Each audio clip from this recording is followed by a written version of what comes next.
السلام علیکم خواتین و حضرات، امید کرتے ہیں کہ سب خیریت سے ہوں گے۔ نئے ویڈیو کے ساتھ آپ کی خدمت میں حاضر ہیں۔ چلتے ہیں ویڈیو کی تفصیلات کی جانب۔ جی ہاں ناظرین، آپ کو بتاتے چلیں کہ آج ہم بات کرنے والے ہیں کہ پاکستان کرکٹ بورڈ نے نیشنل کرکٹ اسٹیڈیم کا نام کیوں تبدیل کر لیا ہے۔ سب کچھ جانے والے ہیں اس خبر میں، اس ویڈیو کو آخر تک لازمی دیکھیں۔ جی ناظرین، جیسا کہ آپ ٹائٹل اور تھمب نیل میں پڑھ چکے ہوں گے کہ پاکستان کرکٹ بورڈ نے کراچی میں واقع نیشنل کرکٹ اسٹیڈیم کا نام تبدیل کر دیا۔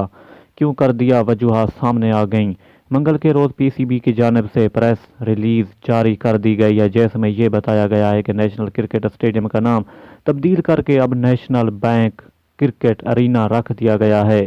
کرکٹ اسٹیڈیم کا نام national bank of Pakistan N B P اور پی سی بی کے درمیان ہونے والے معاہدے کے بعد تبدیل کیا گیا۔ National bank cricket arena Pakistan کا پہلا کرکٹ اسٹیڈیم ہے جس کا نام کمرشل پارٹنر کے اشتراک کے بعد تبدیل کیا گیا ہے۔ پی سی بی کے مطابق نام کے سپانسرشپ کے علاوہ پی سی بی اور این بی پی مشترکہ طور پر گراس روٹ لیول اور خصوصی طور پر دیہی علاقوں میں کرکٹ کے فروغ پر بھی کام کریں گے۔ اسی طرح کی لمحہ خبر سے آگاہ ہونے کے لیے ہمارے چینل سپورٹ کی خبر کو سبسکرائب کرنا نہ بھولیں۔ ویڈیو کو لائک کر دیں اور ساتھ دیے گئے گھنٹی کے نشان کو دبا دیں تاکہ ہر ویڈیو کو نوٹیفیکیشن ملتا رہے۔ نیکسٹ